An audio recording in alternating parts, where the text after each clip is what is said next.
Hi hello అండి. బీరకాయ కూర ఎప్పుడు ఒకేలా కాకుండా ఓసారి ఇలా పాలు వేసేయండి ఎంత కమ్మగా ఉంటుందో. అలాగే ఎప్పుడు తినని వాళ్ళు కూడా తినేస్తారనమాట. ముందుగా బీరకాయని ఇలా పీసెస్గా కట్ చేసి పెట్టుకోండి. ఆ తర్వాత ఒక ఆనియన్ కూడా కట్ చేసి పెట్టుకోవాలి. తర్వాత ప్యాన్లో పోపుకైతే ప్రిపేర్ చేసుకోండి.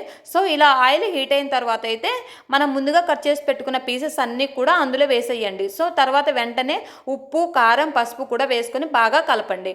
సో ఇలా బీరకాయ ముక్కలు మనకు ఆయిల్లో కొంచెం సేపు ఫ్రై అవ్వాలన్నమాట.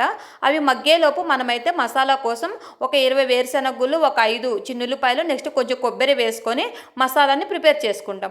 ముందుగా ఒక 3 టేబుల్ స్పూన్స్ అయితే కాచిన పాలు కూడా మనం ముందుగానే వేడి చేసి పక్కన పెట్టేసుకోవాలి. నెక్స్ట్ అయితే మనకు బీరకాయలు ఎలాగో వాటర్ ఉంటాయి కాబట్టి అంత ఎక్కువ కాకుండా కొంచెం అయితే వాటర్ వేసేసుకోండి. అవి బీరకాయ మగ్గిపోయిన తర్వాత అంటే కర్రీ అంతా ఉడికిన తర్వాత మనం ముందుగా మిక్సీ పట్టేసుకున్న మసాలాని వేసి కొంచెం కలుపుకోండి. ఫైనల్గా పాలు అయితే వేసేసుకొని వెంటనే ఆఫ్ చేయండి, లేకపోతే ఇరిగిపోతాయి. నచ్చితే లైక్ చేసుకోండి. Thank you.